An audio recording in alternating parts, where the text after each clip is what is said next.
Really proud to announce that Zinzino Wellness Revolution is finally coming to India, and we are starting this wellness revolution with our guests today, who will explain what kind of revolution we are bringing here and what kind of solutions we're bringing to fantastic Indian market. Today's your host is Andrew. I'm actively working in India already for 1 year, and I hope that a lot of doctors, nutritionists, and practitioners are participating today in this meeting. And you will have also possibility for those who will watch this to have the recording, or later on we didn't have the time to join us. So today, then, I'm inviting for the first presentation our very own Dr. Paul Clayton. He's a member of our scientific advisory board. He is really well known in the field of so-called pharmaconutrition. So I'm really proud that he's today with us, and he will present for us the chronic inflammation and long-term problems, and how to solve those problems, and what is the remedies for that. So, Paul, I'm inviting you to share the screen. So I'm stopping to share mine, and you can do that. Okay. So let me just switch to my screen. Hold on.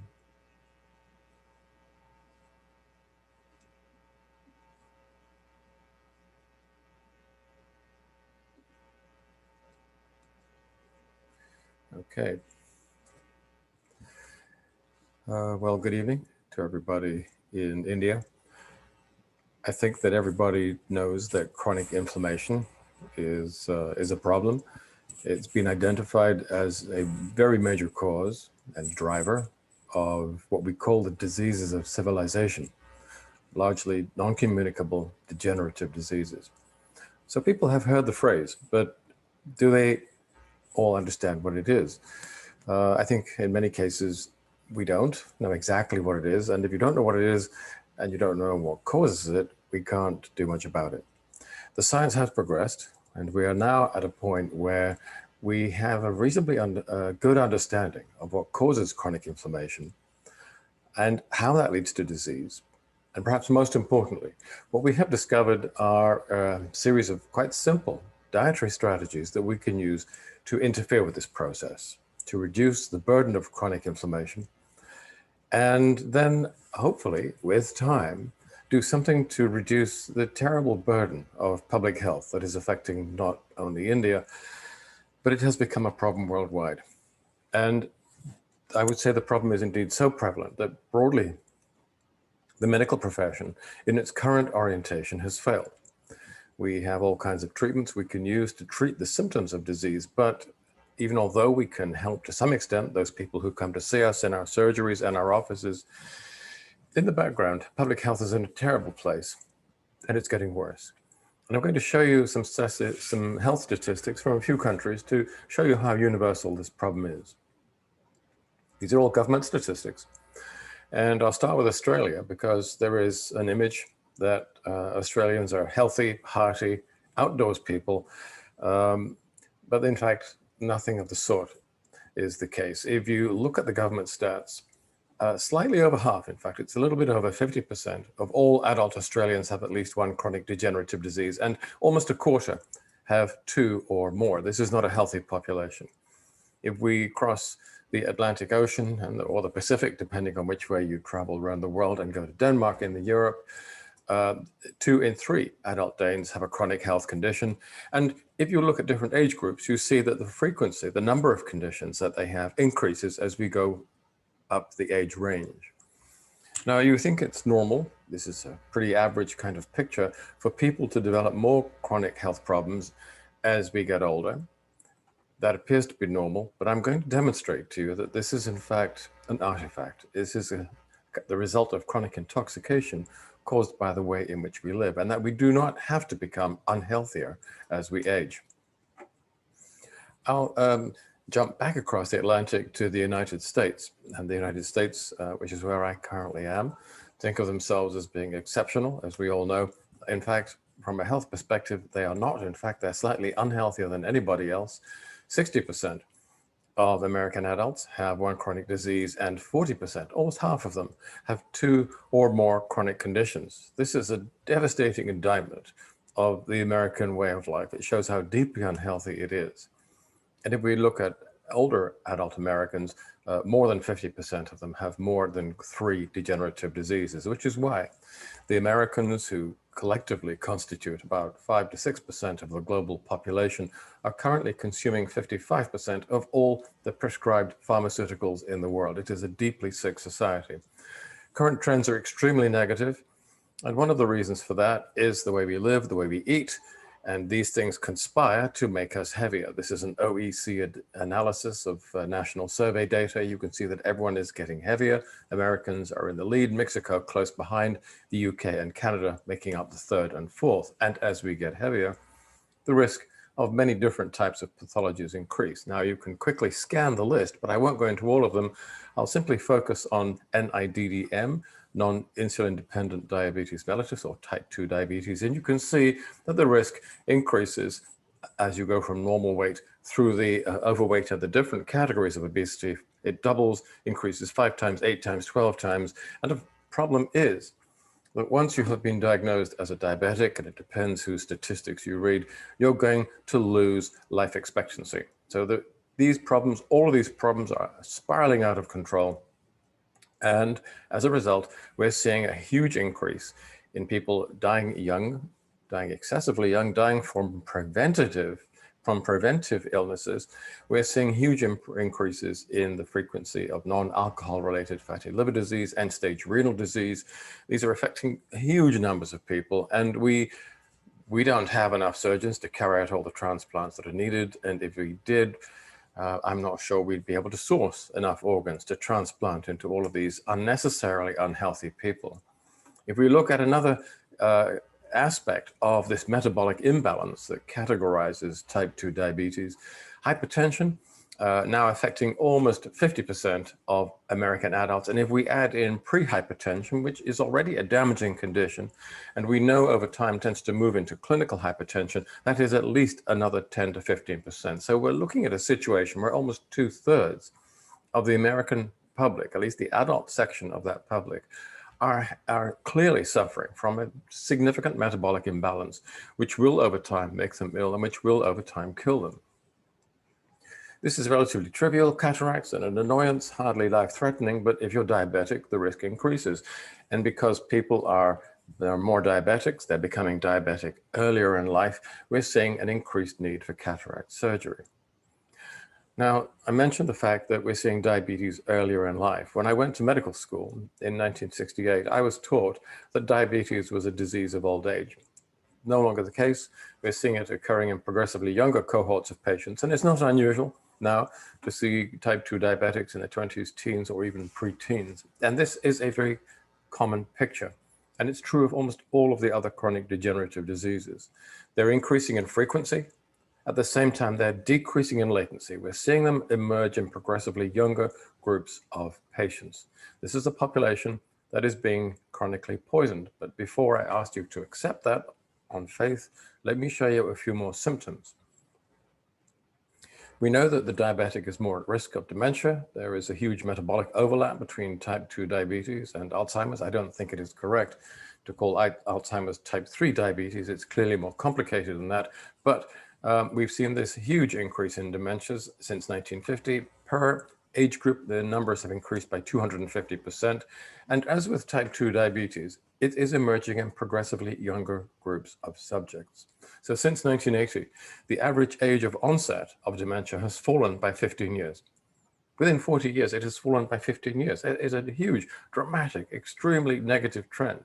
And because once you've been diagnosed with dementia, and in fact, this is true of all the neurodegenerative diseases, we have no cures. We can just tinker around with some of the symptoms, not very successfully. Because the disease progresses over time, in the older age ranges, more people are dying. So since 1950, the deaths in the over 75 group from dementia, from the neurodegenerative death in general, have increased by 300% in men and 500% in women. I'll link that with depression, because we know that depression, now regarded as a neuroprogressive disorder, causes progressive neuronal damage. And in fact, a history of depressive illness, as I'm sure you know, is a risk factor for dementia. And depression too is increasing. In fact, it's been doubling with every generation for the last 2 generations. And as with the dementias, as with diabetes, we're not only seeing an increase in the numbers of people affected with depression, but the age of onset is falling. It's fallen by 16 years since 1988, very much in parallel with the declining age of onset of dementia. So the fact that depression is increasing means that in the fullness of time, we will see further increases in the numbers of patients who are presenting with dementia, surely as night follows day. And another reason why we're going to see more cases, and this is a condition which is already posing a huge medical and financial, economic burden. We know that it's going to continue to increase because of the increase in obesity. Again, very tightly linked to dementia, to diabetes dementia. That there's a series of connections which all overlap, but that increases the risk of by up to 300%. Now, I will say, for the sake of fairness, that the Alzheimer's Cohorts Consortium has identified a negative trend. I'm not sure I believe this data, and I believe any changes that they have seen will be overwhelmed by the continuing increase in depression and obesity. So something appears to be damaging our central nervous systems in the later stages of life. It's doing the same things in the early stages of life. If we look at the neurodevelopmental disorders, there's a lot of evidence indicating that the increase in ADD, ADHD, dysphasia, dyspraxia, this whole constellation of neurodevelopmental disorders, these are all showing fairly consistently an increase, as we have seen with autism. Moving from the central nervous system to the connective tissues, specifically the skeletal system, we're seeing an increase in low impact fractures, indicating that there has been a deterioration of our skeletal quality. And there is evidence for cartilaginous degeneration as well, with the huge increases in the demand for knee and hip replacement, partly driven by the increasing body weight, which I mentioned in the first couple of slides, but there is evidence of a degeneration of cartilage chemistry as well. Now let's quickly jump over to the immune system. I think everyone is familiar with the idea that asthma has increased very dramatically in the last 20 years, but along with asthma, we've seen parallel increases in similar allergic conditions, such as conjunctive rhinitis dermatitis, and the eosinophilic gastrointestinal disorders, which you can think of in a way as asthma, an asthma-like condition affecting the gastrointestinal tract. And then you have the autoimmune diseases, most of which seem to be increasing year on year on year also. Nobody has a very clear idea why this is. We have some hypotheses. These remain to be tested. So a lot of conditions are increasing more frequently. They're increasing in age-matched populations. We're seeing them emerge typically in younger populations as well. And I can't really leave this very brief survey of public health behind without at least mentioning the cancers. So since 1950, there has been an approximate doubling of the non-tobacco related cancers, and one of them in particular, non-tobacco related lung cancer, has doubled since 2012 in a very short period of time. And this is from a very well-respected cancer epidemiologist. The oncologists among you will be aware of the fact that non-tobacco related lung cancer is not the most significant numerically form of lung cancer. The numbers are relatively small, but the trends are very significant and deeply alarming. And this is not because societies are getting older. I'll show you data soon to show you that we're not, in fact, aging as a societies, because we see the same increase in teens and young adults.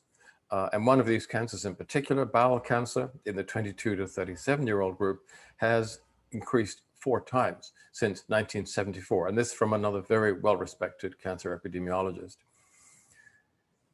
It's again, as with non-tobacco related lung cancer, this is not the most numerically significant of the cancers, but the trends, as with non-tobacco related lung cancer, are very significant and deeply worrying. Now, Many of you, I'm sure, are young and healthy. You don't have these types of diseases and you don't feel personally involved. I would like to suggest to you that you should.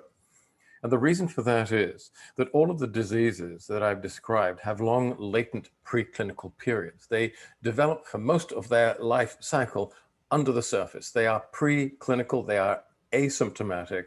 You have a gradual and progressive loss of cartilage for many years before it emerges as clinical arthritis and the pain and disability. You're losing bone, osteoid and mineralized bone for decades before a fracture.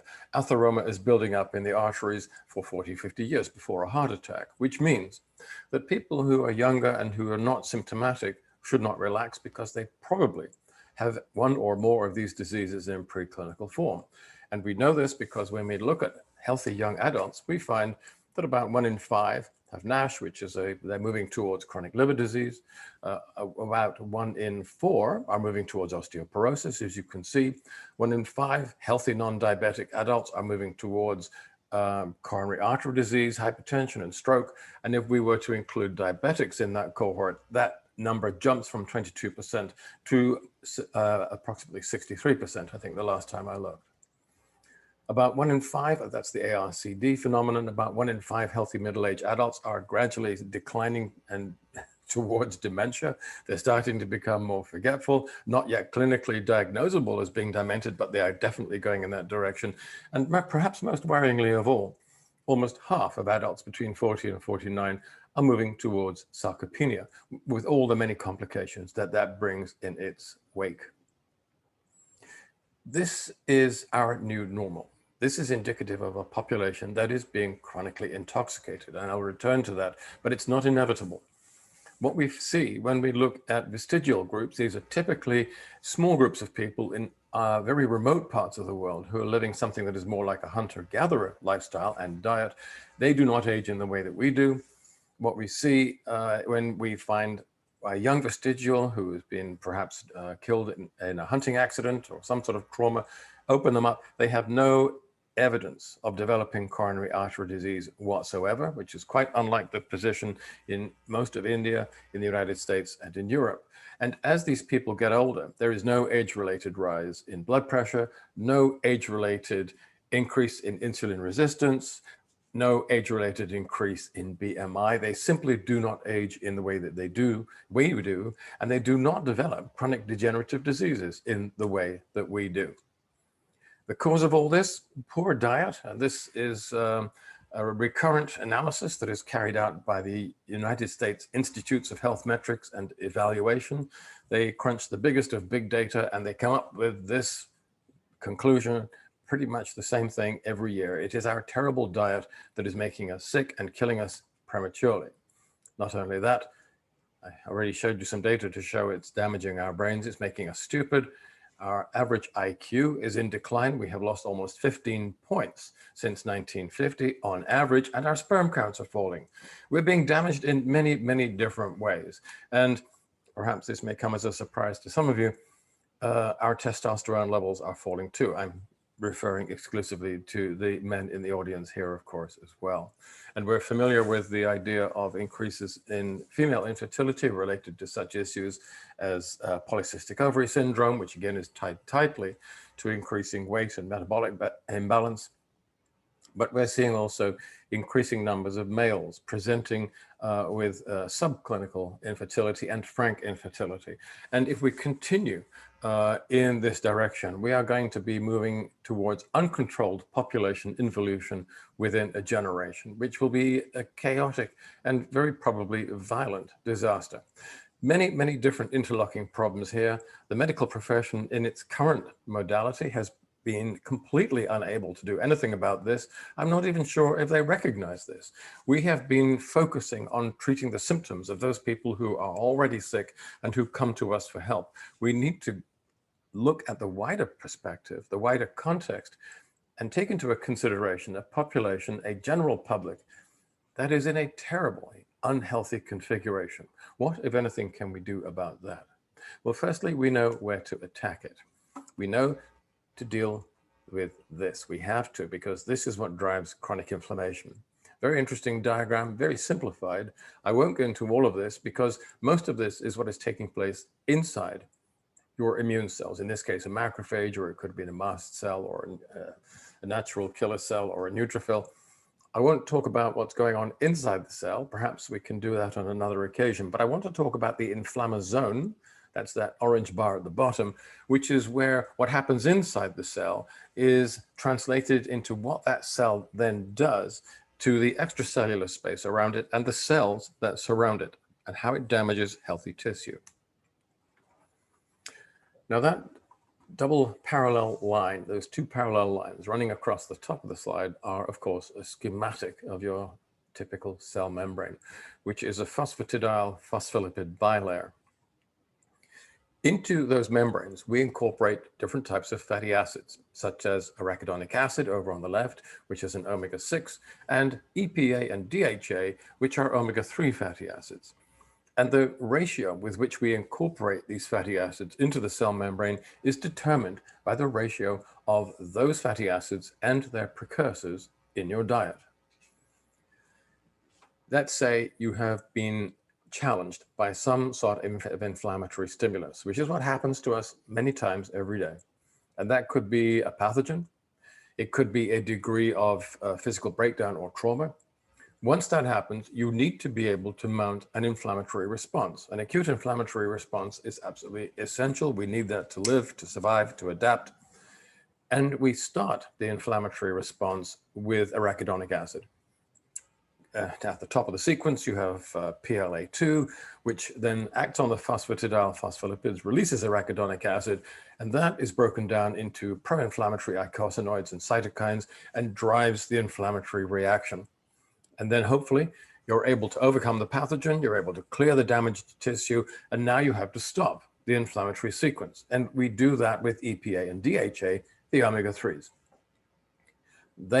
When they are metabolized, they break down into anti-inflammatory eicosanoids and these pro-resolving lipid mediators, resolvins, protectins, and maressins, really interesting compounds, and they stop the inflammation and bring you back to where you were before you were challenged.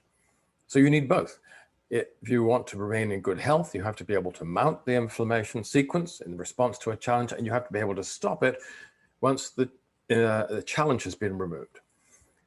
You can think of this as something rather like the accelerator and the brake on a car.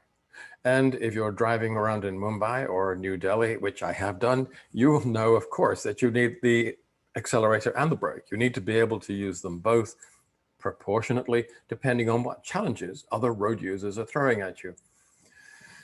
And so it is in life, in terms of our cells and our metabolisms. We need to be able to have the right ratio of omega-6s to apply the accelerator. We need to have the right amounts of omega-3s to apply the brakes, to have acute inflammatory responses without them bleeding off to become chronic inflammatory sequences, which are very tissue damaging.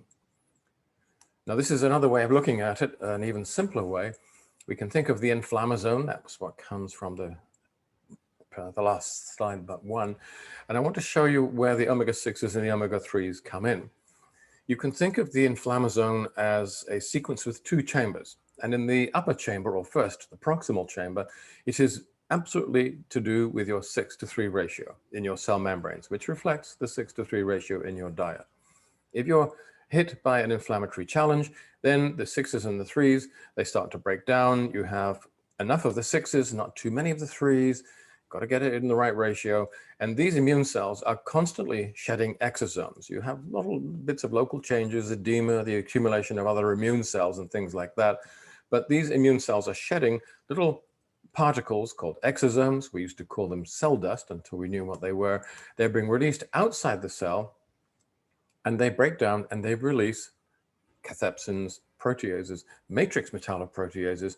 And these matrix metalloproteases are extremely destructive, very, very destructive. They cause widespread tissue destruction. And this is part of the sequence whereby you remove damaged tissue, but you don't want to remove too much. And one of the ways in helping you to preventing you from removing and breaking down too much tissue is these compounds called polyphenols. And these polyphenols are super important.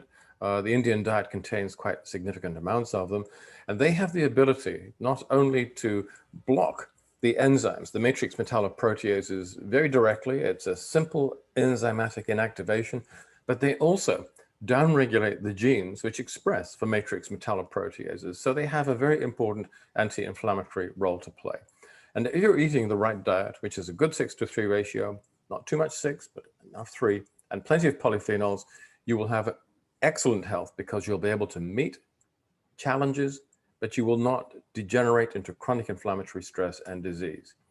But here's where the problem starts. The modern diet has vastly increased the ratio of 6s to 3s. Instead of being about 2-to-1, 3-to-1, we are now in Europe, we are at an average of 15-to-1. The United States and Canada are about 25-to-1. And the ratio in India, from what we have seen, is even higher. What that means is that the first sequence in the inflammatory cascade is overheating. And then the second thing that has happened in many parts of the world is that the polyphenols have been removed from the diet. And I'll tell you why in a minute. And what that means is that the second chamber in the inflammatory sequence is also overheating. And so more and more and more of these matrix metalloproteases are being released into the tissues where they break down the extracellular matrix. Now, this is a three-dimensional mesh of microfibers which runs through every cubic micrometer of your body. And its function is to hold your cells together in the right coordination so that they can communicate with each other, function collectively as tissues and organs. And these microfibers include half a dozen different types of collagen, laminectin, elastin, and a range of proteoglycans and glycosaminoglycans. It's a very complex organ, very important one, and it's all about organization and structure. That is your soft skeleton. The matrix metalloproteases dissolve all these fibers and turn structure into chaos. Tissue dissolves and melts. Now, if you're familiar with these matrix metalloproteases, and I think you may well have heard of these, it's because they are the same enzymes that are released by the flesh-eating bacteria. If you are unlucky enough to be infected by a flesh-eating bacterium, it is releasing large amounts of these very destructive matrix metalloproteases into the tissues over a short period of time, and they dissolve everything. They dissolve bone, cartilage, skin, ligament, muscle, everything.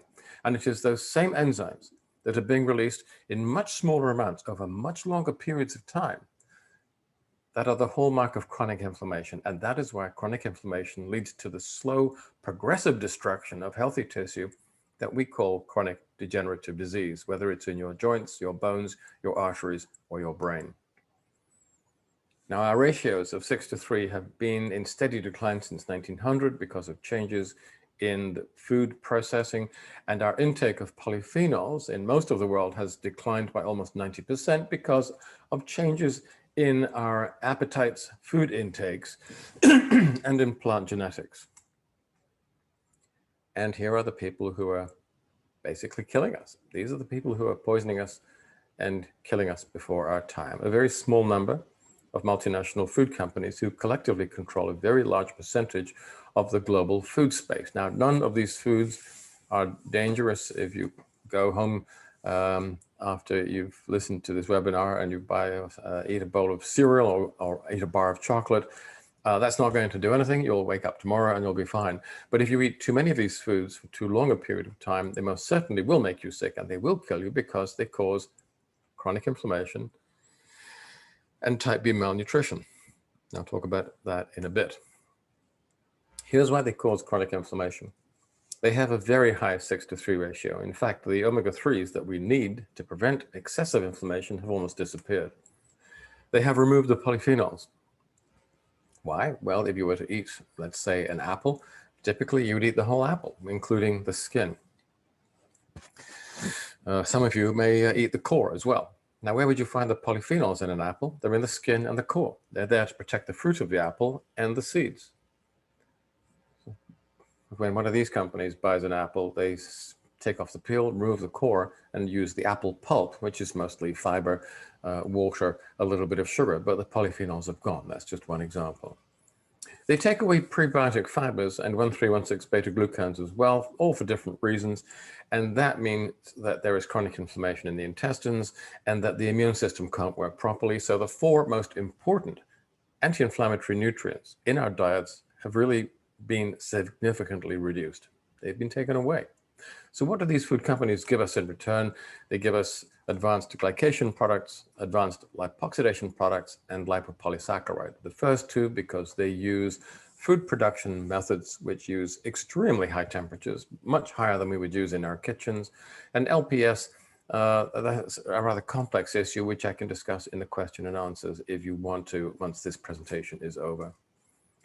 And then they damage us in another way as well because they stuff all of their foods with sugar. Now those sugars, many of them are hidden. They're not obvious. They're not just confectionery, cakes or biscuits, but they'll stuff it into products like tomato ketchup, which is 30% sugar by weight. And you can't taste that because the ketchup is full of vinegar and spices which kind of overlay the sugar. But who knew that this common condiment was supplying you with so much sugar? In fact, when you look at sugar consumption, and this is the United States, but I know that India is moving in the same direction, you can see how much sugar consumption has increased over the last century. It's gone into a bit of a plateau, perhaps a slight decline at the moment, but nonetheless, this is a huge amount of sugar. And of course, these are empty calories, completely empty. And that leads to a situation where chronic inflammatory stress is absolutely normal. We see it all around us. And it accounts for the waves of chronic degenerative disease that we see today, that we've all experienced in our friends, in our families, and that are destroying our public health. It's worse than that, and that's bad enough, because this is a diet that not only causes chronic inflammation, it also starves us. It causes malnutrition type B. Now, chronic inflammatory stress means you're destroying more tissue than you should. If you're malnourished, your ability to replace and regenerate that missing tissue is in decline. And if your rate of tissue destruction is up, your rate of tissue healing is down, it means you're in a net catabolic condition, which means that over time you will lose healthy functional tissue. You will move towards clinical disease. This hasn't been particularly well recognized by the medical profession because when we were at medical school, we were taught that type A malnutrition, it looks like that. And we see occasionally patients like that, but they're not very common except in certain parts of the world. What we see is type B malnutrition, which is characterized by people who are low in vitamins, trace elements, carotenoids, polyphenols, cyanogens, methyl group donors, conditionally essential amino acids and amino sugars, and many, many other things besides. But the one thing they have enough of, and very often too much of, is calories. So what does that look like? It looks like these young kids. Now they are eating hamburgers, shakes, and fries, which means they have chronic inflammatory stress. But that is a diet that also contains very low levels of almost all micro and phytonutrients. So they have type B malnutrition as well, which is why they already have heart disease, osteoporosis, osteoarthritis, dementia in preclinical form.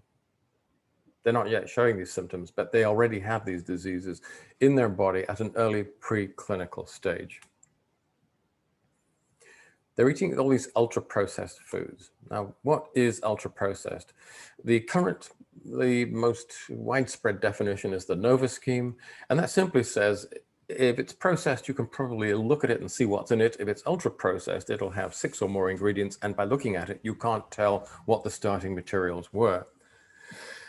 And here are some examples: sugar-sweetened beverages, Coca-Cola and drinks like that, candy, ice cream, breakfast cereals, all the things you like to eat. In fact, all the foods that children find nearly addictive, which is not surprising because the food industry designs them to be addictive, but they're really bad for you. They're pro-inflammatory, they starve you internally, and they don't satiate, which is why the more you eat of those ultra-processed foods, the more likely you are to become overweight and obese. And this has been shown time and time again. And because you're overweight, and because you have chronic inflammatory stress, and because you have malnutrition, the people who are the heaviest, who are eating the most of these foods, actually have the worst nutritional status. It's an apparent contradiction, but it actually makes sense when you realize that these people are getting fat on largely empty calories. And because they're empty, because they have chronic inflammatory stress and malnutrition, the more you eat of these ultra-processed foods, the more you die. A 10% increase in the risk of cancer and a 14 to 50% increased risk of type 2 diabetes and early death in general.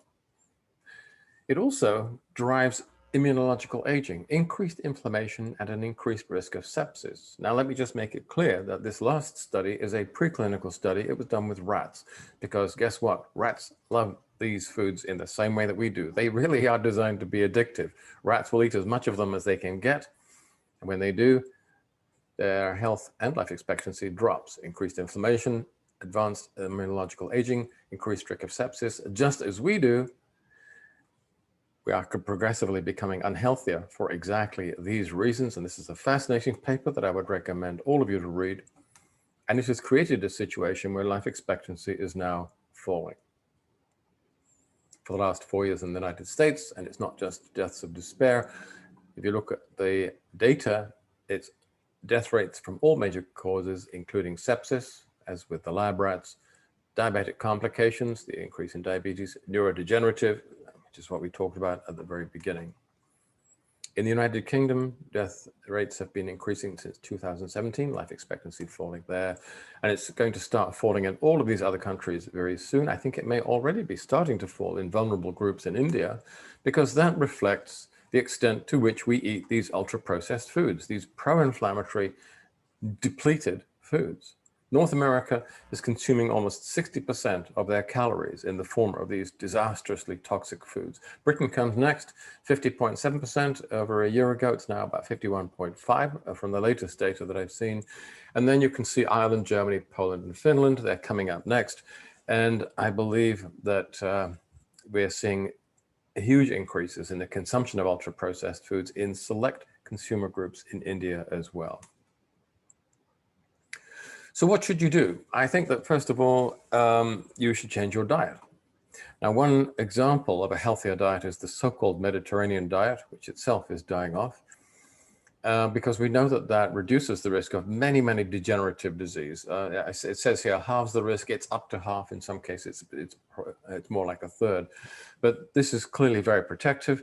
We have identified a diet that is even more protective, which is called the mid-Victorian diet. It is the diet and lifestyle that people followed in the second half of the 19th century in England, which was made possible by two things. The agricultural revolution, which hugely improved and increased agricultural productivity, large amounts of fresh fruits, vegetables, grain, and fresh meat coming into the cities because we had the Industrial Revolution. So all this food could come into the cities very quickly to where people lived and worked, and they were working with their backs and with their hands. Britain at that time was known as the workshop of the world. An extraordinarily healthy culture. And we have investigated this in great detail. I actually published the first papers about this, working together with Dr. Judith Robotham, who is a very well-known historian from that period. If we look at the mid-Victorians, they had no computers, no televisions, no internal combustion engines, and so they are a predominantly manually occupied society. They are predominantly blue-collar. The middle class is small, the aristocracy is tiny. Most people are blue-collar. They're working physically 10 hours a day, 5.5 to 6 days a week. They walk back and from work. Their leisure involves physical activity. It works out to about 60 to 75 hours of physical activity a week. These people aren't going to the gym once or twice a week. Effectively, they're living in a gymnasium, which means they have huge appetites. Women are eating between 3,000 and 4,000 calories a day. That's very typical. Men are consuming from 3,000 to 7,000 calories a day. And yet, from the photographs I showed you just a moment ago, you can see that they were all very slim. Overweight and obesity hardly occurred in that society at all, because they are consuming those calories and using them in physical activity. And what they're eating is extraordinarily healthy. They're eating a lot of basic produce, very little salt, tobacco, spirits, or processed foods, very, very little. They're eating fruits and vegetables and meat and fish. There is nothing else. Lots of omega-3s, because at that time, oysters and wild salmon were the foods of the poor. Hard to believe, I know, but they were staples for the poorer people. Very little omega-6 because omega-6 from plant oils had not yet been stabilized by industry. 10 or more portions of fruit and vegetables a day, which may sound like a lot. But if you're burning 4,000 calories a day, is easy. And I should know because I tried living like a Victorian for 4 months in 2009, I think, 2010. And I was hungry all the time. Eating 10 portions of fruit and vegetables a day was absolutely easy to do. This is a super Mediterranean diet, and it should be manifest in their life expectancies. And we found indeed that it was. Now, if we look at mid-Victorian women, and we have to compare them with the equivalent socioeconomic class today, that is effectively working class women, C1 and D, we can see that women have gained 3 years of life expectancy since the mid-Victorian era. And that is solely because of family planning and improved obstetrics. And those are two of the major advances of 20th century medicine. And I would defend those absolutely. But look at men. Men have actually lost 3 years of life expectancy, despite modern medicine, despite modern surgery, screening techniques, and all the rest. We have actually moved backwards. We've lost 3 years of life expectancy, and we've lost a good deal more of health expectancy.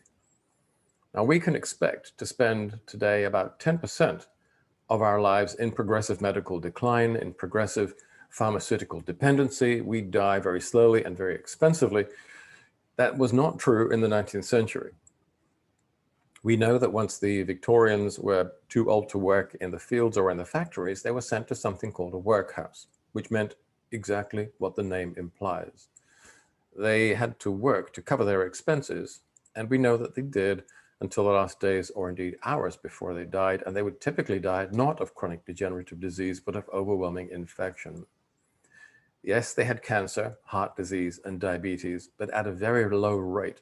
So this in a population that was approximately our age, our life expectancy, but the frequency of chronic degenerative disease far, far lower than we see it today. And we're very confident in these data because we had access to autopsy reports, tens of thousands of them that were carried out by the doctors of the day, who could not diagnose these conditions as early as we can, but could and did diagnose them at the point of death without prejudice. Other people have looked at this data, this time, and the available evidence. They've come to the same conclusion. This is what we die of today. In England and Wales, you can see that the two leading causes of death are cancers and diseases of the circulatory system. Between them, they kill about 2/3 of us. We consider that to be normal.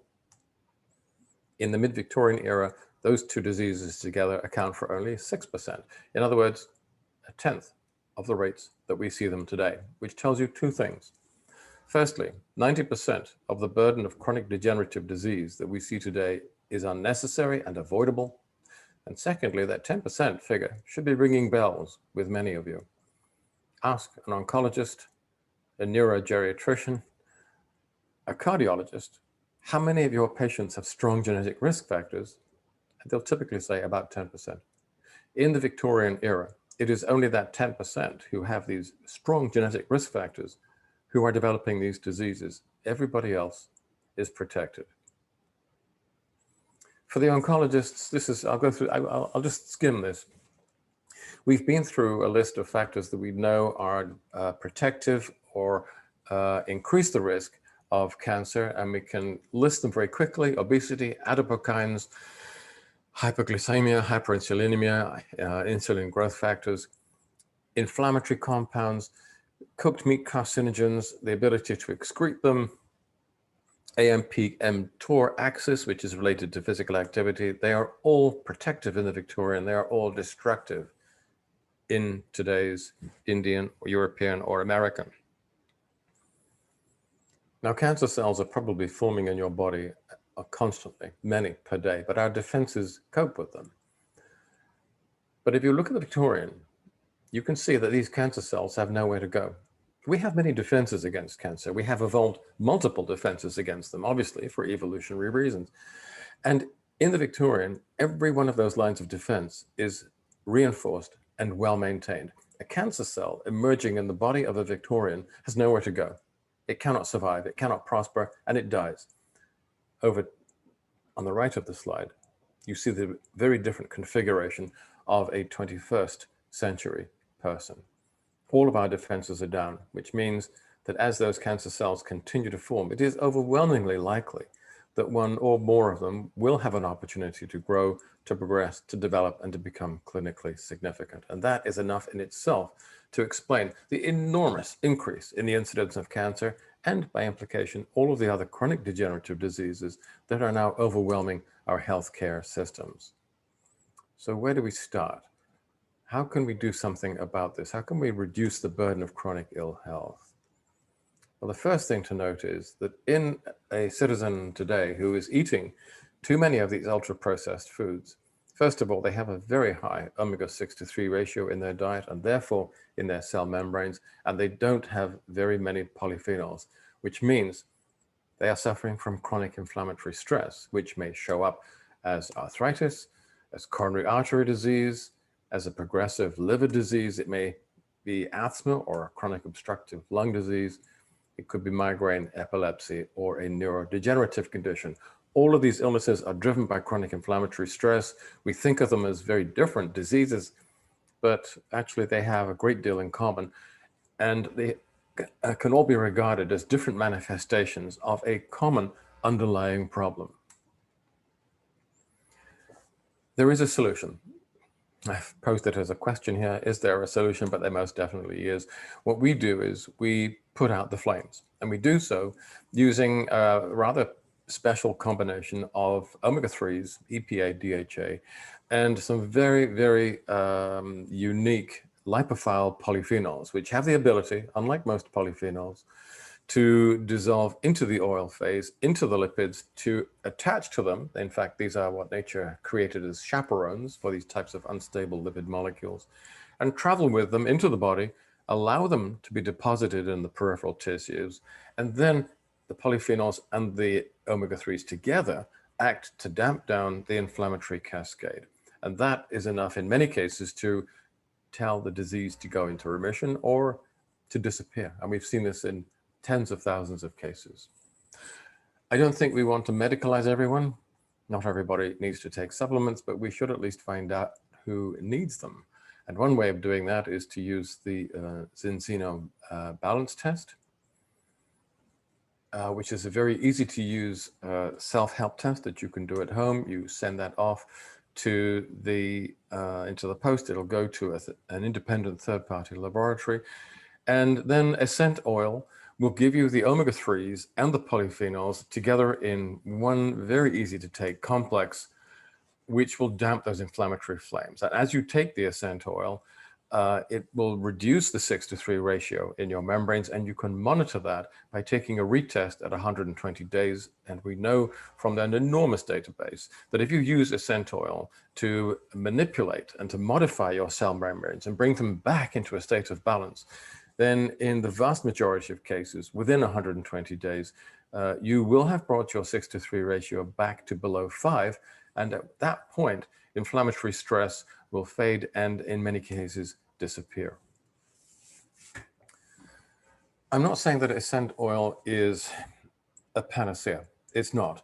We cannot do very much, if anything, to assist those people who have these conditions because of strong genetic risk factors. But in the vast majority of cases, in 9 cases out of 10, in fact, the evidence indicates that using Essent oil, we can reduce inflammatory stress and reduce the burden of symptoms and address the underlying condition itself in a way that I hesitate to call curative, but it is something that we can use to improve our health at the public health level and personally. I've covered a lot of ground in a very short period of time, and I apologize if it's probably I've gone too rapidly for many people. I'm sure the medics and the clinical scientists will have kept up with me with great ease, and some of you will be further ahead, and I'm sure you'll have questions to ask. But for those who are interested in knowing more, my books have been translated, I think, into over 30 languages by now, but they include Hindi. And I believe they're going to be available in Tamil as well. And this is a do-it-yourself guide, a very straightforward and easy way of changing your diet, changing some food choices, changing food cooking, cooking techniques as well. Very simple things that you can do to reduce your burden of chronic inflammatory stress and to improve your overall nutritional profile in a way which will move you out of that 9 out of 10 people, and it will improve your long-term health prospects, and will do a great deal to improve your short-term health problems as well.